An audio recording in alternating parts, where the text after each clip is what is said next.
The one thing that stands out about David growing up and what he wanted to be, he always said, "Mama, I want to grow up, wear a suit every day, carry a briefcase, and work downtown." And I'm so glad he gets to do that because it's really what he wanted to do.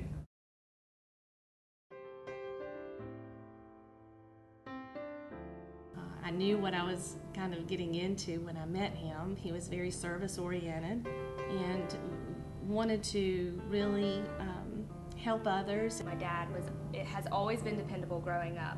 I've played soccer since I was about 6 years old, and I played competitively on 2 teams at once, the high school team and a travel team.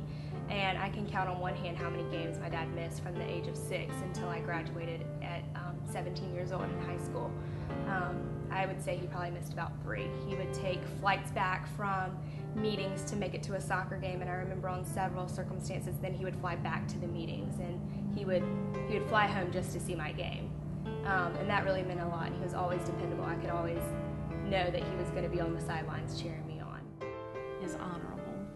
He is just the most wonderful man. He has a servant spirit. He doesn't want to be served, but he always wants to serve people. And that makes him very special to us. I can recall that when our church at home in Charlotte needed some new Bibles for the pews, David gave us all new Bibles for our church sanctuary.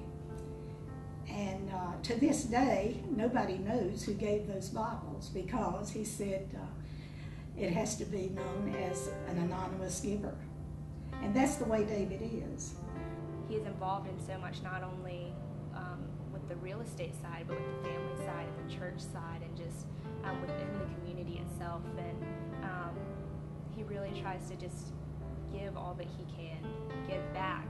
And so I think that says a lot about a person.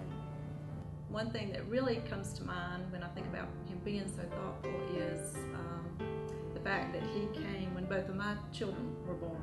He just about beat me to the hospital, and he had to come from Columbia to Charlotte.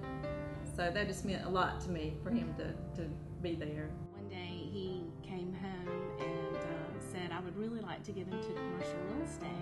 And so I said, "Well, go for it." Together growing up, we did play some board games, and Monopoly was one of them. And David was very competitive, just like he is today, and he would always buy up all the property, so you had no chance to win anything. At an early age, he wanted to know if he could use my lawnmower to cut the neighbor's yard, and I said, "Yes, go ahead." Shortly after that, he came home and said, "Dad, I bought a car." Now, he's not old enough to drive, but he bought a car. That young'un had saved enough money to buy himself, it was a used car, but he bought a car. I'm Steve Benjamin, and I'm mayor of the great city of Columbia, South Carolina. I've had the pleasure to work with David in a number of different business groups here in the city, Chamber of Commerce, but primarily as a leader in our business improvement district, our city center partnership, where David serves as chair, a fantastic chair who I believe has played a central role in the revitalization of our downtown. David's been a real gem. We're huge believers that the driving force in the 21st century, the American century, is the revitalization of our urban centers. And his focus and his leadership and dedication to making sure that downtown Columbia is the best that it can be has been awesome. And I believe it will help set the pace for the next several decades here in Columbia. He's got 2 sides, his working side, and when he comes home. When he comes home, he's David. He's pretty crazy, does crazy things. Some things I'd rather not tell you about. He's a lot of fun, and he likes to have a lot of fun. I guess my coach was playing on an adult league team, and they needed one more person, and my dad was like, "Well, I'll play," because my dad's very young at heart, and he was probably early, mid-30s then, and still thought that he had all the muscles and bones that he did when he was younger. And he jumped in, and I want to say within 10 minutes he had broken his foot in 3 different places.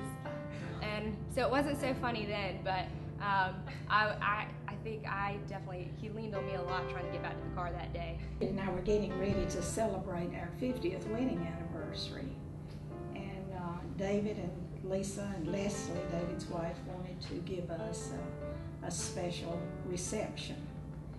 And I said, you know, that's just not for me. Well, David and Lisa organized a cruise to give us for our 50th wedding anniversary. And when David and Lisa came to tell us about it, David said, you know, Mom, there's one thing I failed to tell you about. We're all going with you. And so we all 10, his family and Lisa's family, all went together on the cruise and had probably the most wonderful time that we've had in a good long time. So that was very special. This is one of the fun times we had together at Clemson. He brought this hat to my dorm room, and we blew him up, and we drove down Clemson downtown with these sticking out of his sunroof. So that shows you a little bit of lighter side of David. It was an awards banquet for something, and he dressed up like a woman. So Dad puts on the acrylic nails and wore the high heels. He had on the fake eyelashes, the big hair. He had on like some gold sparkly dress. And all I remember before he walked out was like, he said, I sure hope I don't get pulled over.